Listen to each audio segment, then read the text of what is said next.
Саламатсыңдар ма, балалар? Бүгін біз математика сабағынан 47-ші сабақты өтетін боламыз. Балалар, ең алдымен подписаться деген қызыл батырманы басып, одан кейін қоңыраушаны да басып қойыңдар. Сол кезде сендер біздің арнамыздағы сабақтарды тегін оқи аласыңдар.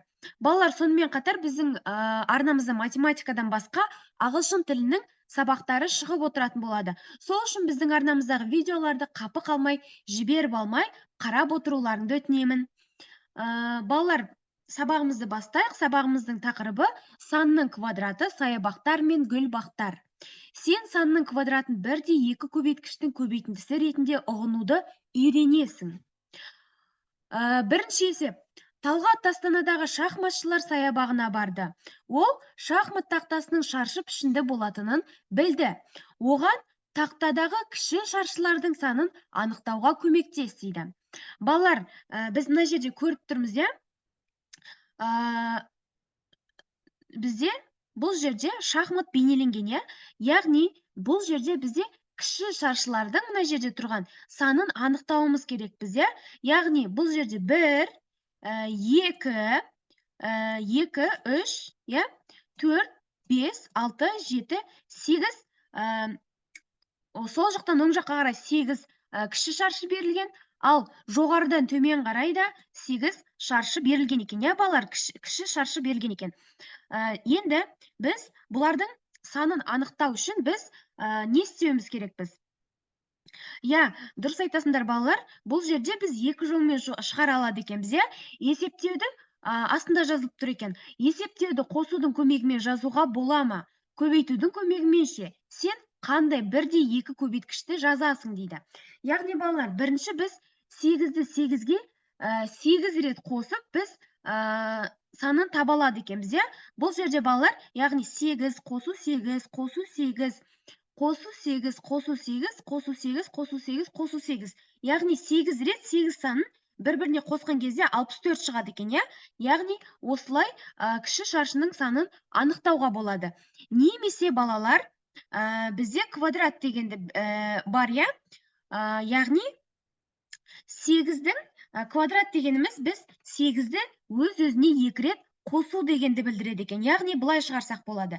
8 көбейту 8 тең 8 квадрат. Яғни 8 квадрат деген сөзіміз біз 8 көбейту 8 дегенді білдіреді екен, иә? 8 көбейту 8 тең 8-дің квадраты тең 64 болады екен. Яғни біз екі жолмен де шығара алады екенбіз, иә? Қосудың көмегімен жазуға болады, және де көбейтудің көмегімен жазуға болады екен, иә, балалар? Дәл осылай дәптерлеріне жазып қойыңдар, балалар. Келесі екінші есеп А есебі. Берілген сандардың қайсысын 1/2 көбейткіштің көбейтіндісі түрінде жазуға болады дейді. Бұл жерде, балалар, 36, 55, 81, 40, 64, 9, 4, 16, 49, 33, 25 деген сандар берілген, иә? Бұл сандардың ішінен біз 36, 81, 64, 9, 4, 16, 49, 25 деген сандардың біз жазалады екенбіз, иә? Мысалы, бірінші бізде 6 көбейту 6, яғни бұл бізде 36-ға тең екен, иә? 6-ның квадраты немесе, иә? Яғни осы сан шығады екен. Келесі 9 көбейту 9 тең 81. Келесі бізде 64, 64 бізде 8 бен 8-дің көбейтіндісі екен, иә, балалар? 8 көбейту 8 тең 64. Келесі сан бізде 9 сан екен. 9 саны бізде 3 бен 3 санының көбейтіндісі екен, иә, балалар? 3 көбейту 3 тең 9. Келесі 4 саны. 4 саны бізде 2 көбейту 2 сандарының шешуі екен, иә? Келесі 16 саны. 16 саны бізде 4 пен 4-тің көбейтіндісі екен, иә, балалар? Келесі бізде 49 саны. 49 саны бізде 7 мен 7-нің көбейтіндісі екен. 7 көбейту 7 тең 49 болады екен. Келесі соңғы сан бізде 25 екен, иә? 25 бізде 5 пен 5-тің көбейтіндісі екен, иә? Яғни 5-ке 5-ті көбейтетін болсақ, бізде 25 шығады екен, иә, балалар? Келесі, 1/2 көбейткіштің көбейтіндісін көбейткіштің квадратына ауыстыруға болады дейді. Санның квадраты. Яғни, балалар, мысалы 4 көбейту 4 дегенде біз 4-тің квадраты деп алсақ болады. Яғни жаңа айтқандай, балалар, 4-тің квадраты дегеніміз ол 4-ті өз-өзіне 2 рет көбейту екен, иә, балалар? Келесі 4 көбейту 4 тең 4-тің квадраты. 4 көбейту 4 тең бізде 16-ға тең. 4-тің квадраты да бізде 16-ға тең, иә, балалар? Енді номер 2-ші есептің А есебін шығарайық дәл осылай. Көбейтіндіні көбейткіштердің квадратына ауыстыр дейді. Яғни 3 көбейту 3 деген бізде 3-тің квадраты екен, иә? Квадрат оң жақ төбеге жазылады, иә, санның. 3-тің квадраты тең 9-ға тең екен, иә? Келесі 6 көбейту 6. 6 көбейту 6 тең 6-ның квадраты тең болады 36 екен, иә, балалар? Яғни 6-ны 6-ға көбейтсек те 36, 6-ның квадраты да 36 екен, иә, балалар? Келесі 8 көбейту 8. 8 көбейту 8, бұл дегеніміз бізде 8-дің квадраты. 8-дің квадраты бізде 64-ке тең екен, иә, балалар? Келесі бізде 9 көбейту 9. 9 көбейту 9 дегеніміз бізде 9-дің квадратына тең екен. 9-дің квадраты бізде 81 екен, иә, балалар? Келесі 7 көбейту 7, бұл бізде 7-нің квадраты екен. 7-нің квадраты бізде 49-ға тең екен, иә?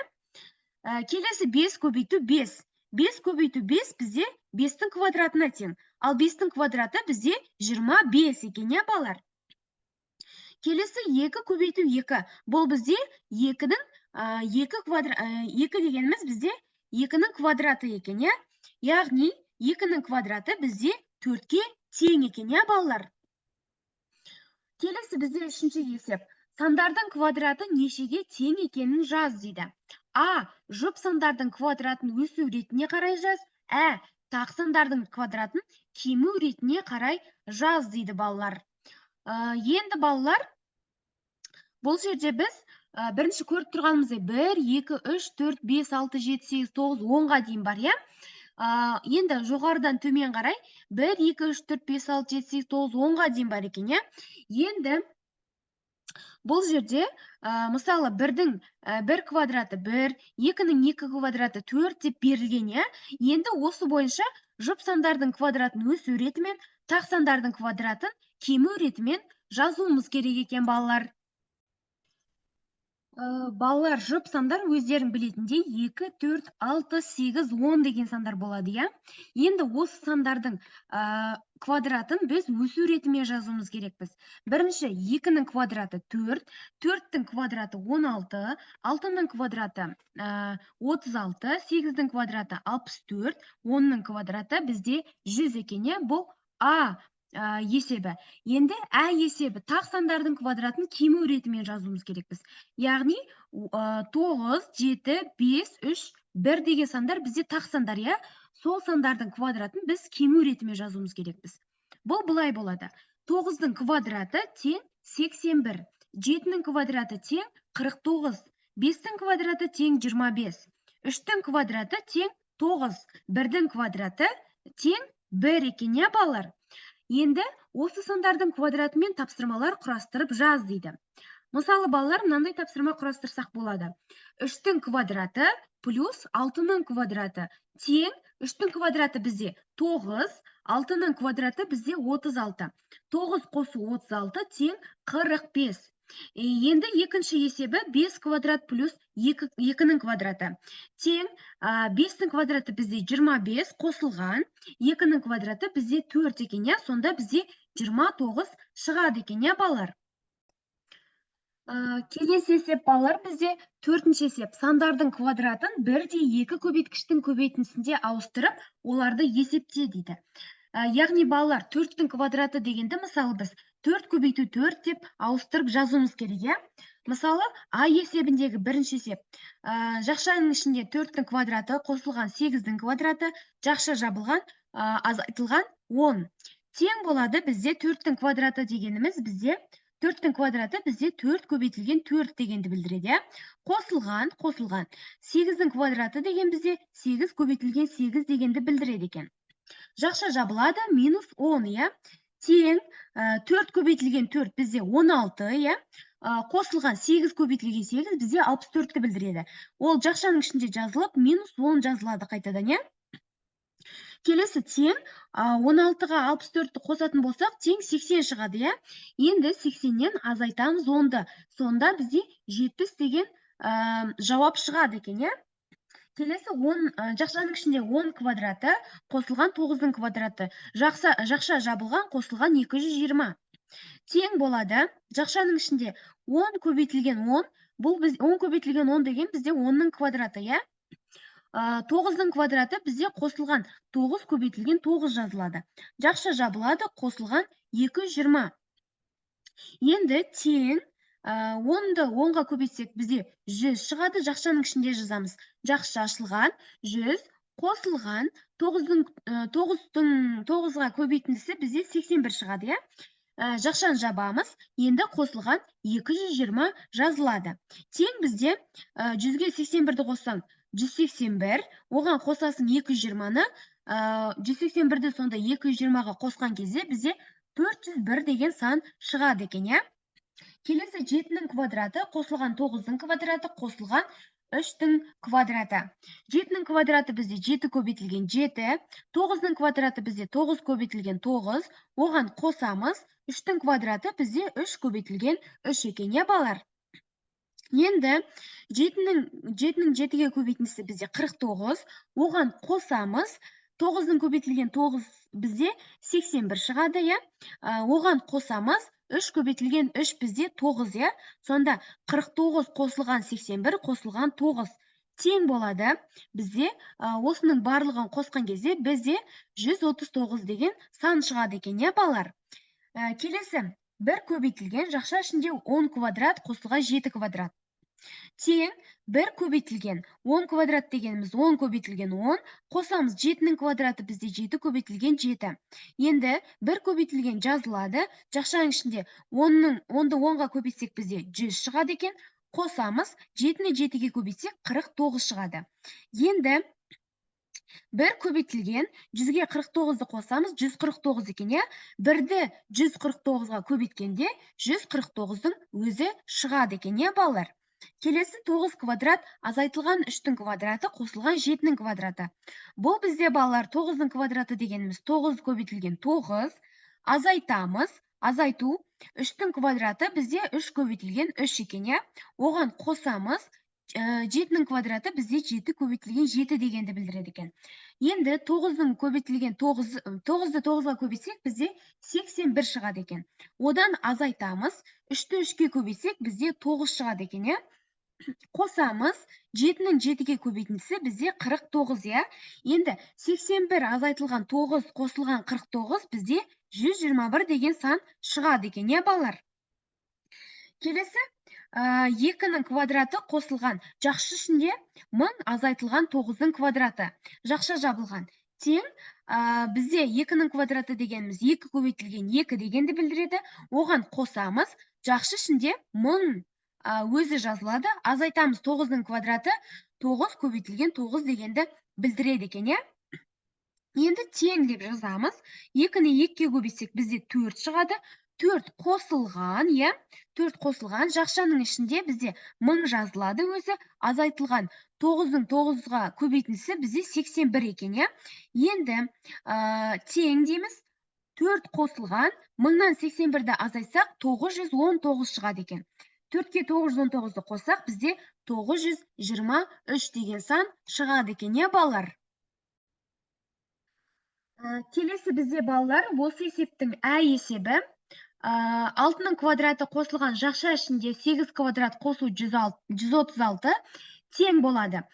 Яғни балалар, 6-нің квадраты дегеніміз бізде 6 көбейтілген 6 дегенді білдіреді екен. Қосылған жақша ішінде 8-нің квадраты 8 көбейтілген 8 дегенді білдіреді.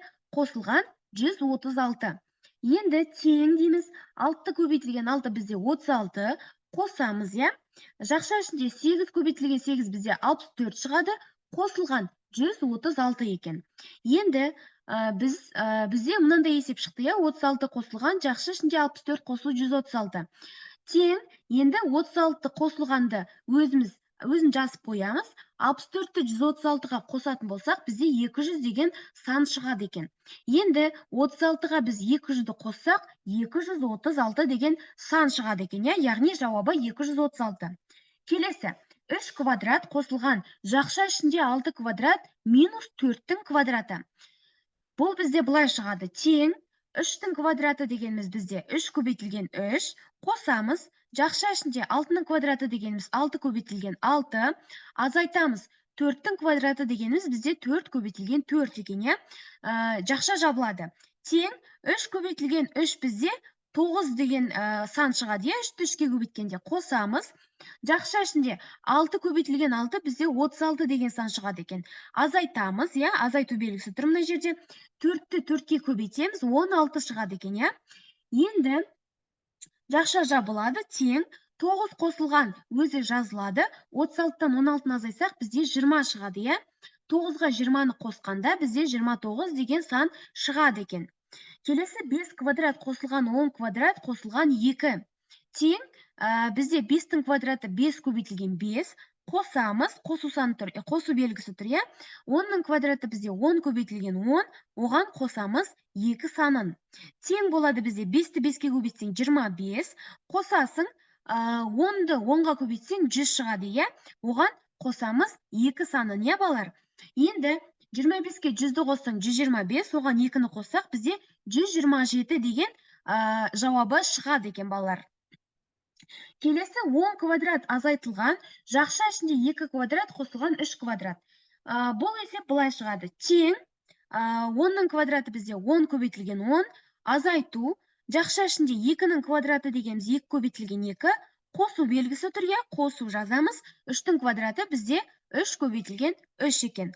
Жақша жабылады, тең, 10 көбейтілген 10 дегеніміз бізде 100 шығады екен, балар. Азайту белгісі тұр, азайту қоямыз. Жақша ашылған, 2 көбейтілген 2 бізде 4 шығады. Оған қосамыз, қосу белгісі тұр. Енді 3 көбейтілген 3 бізде 9 деген сан шығады екен, Тең болады.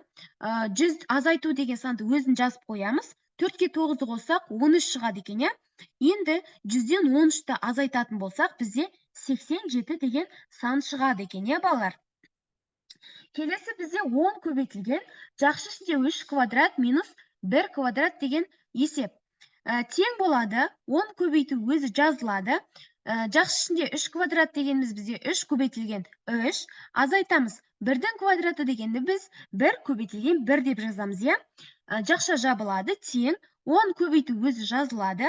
Біз 3-ті 3-ке көбейткенде 9 шығады, балар. Минус жазылады. 1-ді 1-ге көбейткенде 1 шығады екен, Жақша жабылады.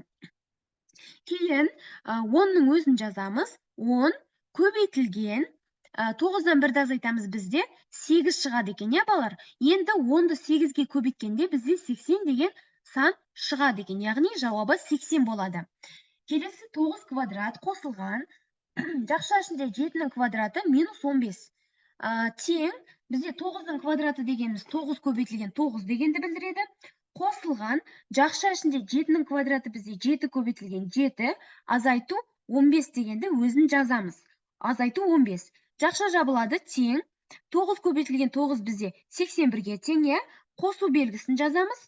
Жақшаның ішінде 7 көбейтілген 7 деген бізде 49 деген сан шығады екен, Азайтамыз 15, өзі жазылады, жақша жабылады. Тең, 81 қосу өзін жазамыз. 49-дан 15 азайтқанда бізде 34 шығады екен, Енді 81-ге 34-ті қосқанда бізде 115 деген сан шығады екен, балар. Бұл есеп осылай шығады, балалар. Келесі бізде 5-ші есеп, фигуралардың периметрі мен ауданын есепте дейді.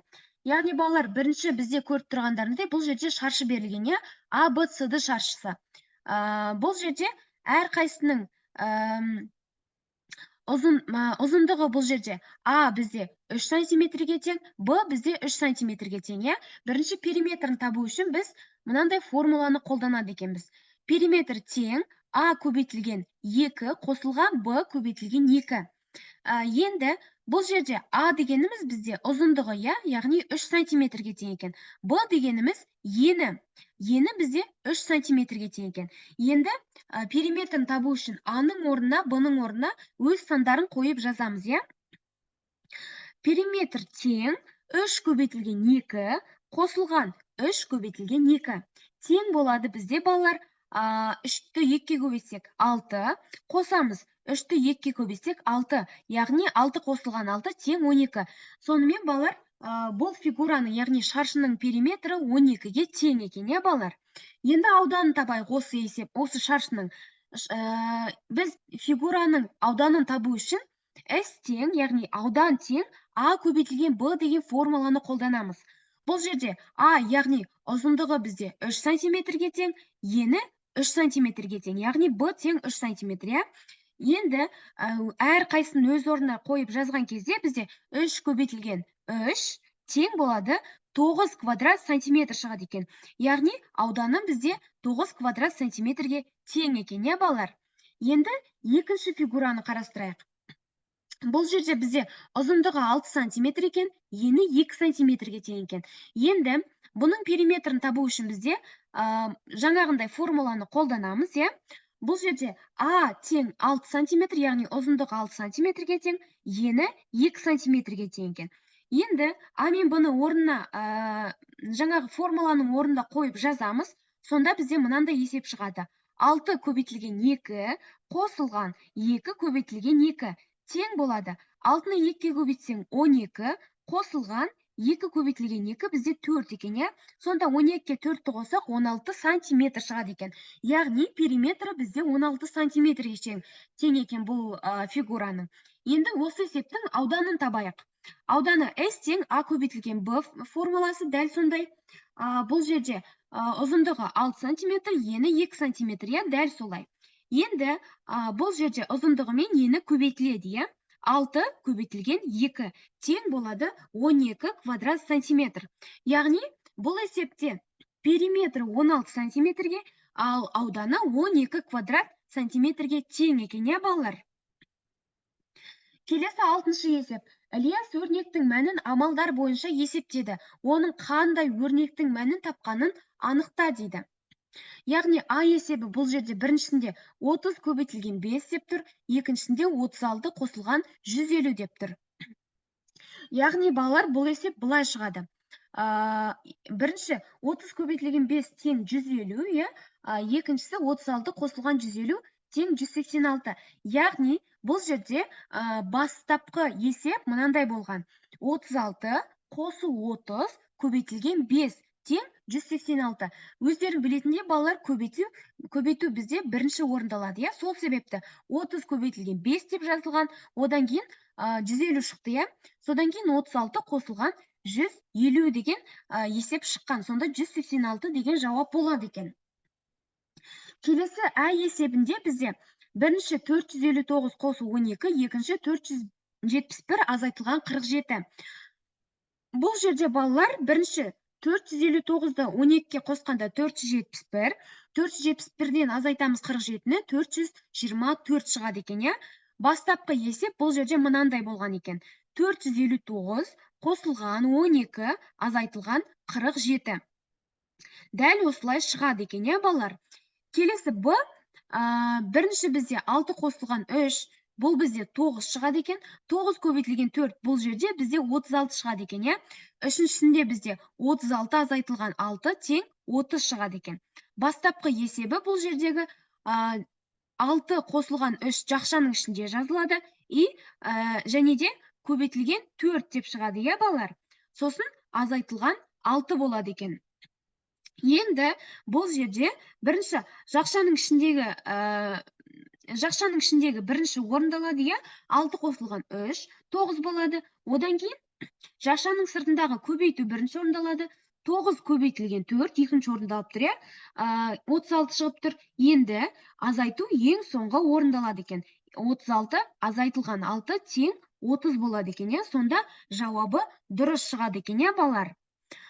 Осымен, балалар, біздің бүгінгі сабағымыз аяқталды. Міндетті түрде арнамызға жазылып кетіңдер. Біздің арнамыздан өздеріңіз деген жауаптарының, өздеріңіз деген есептерінің жауаптарын таба аласыңдар.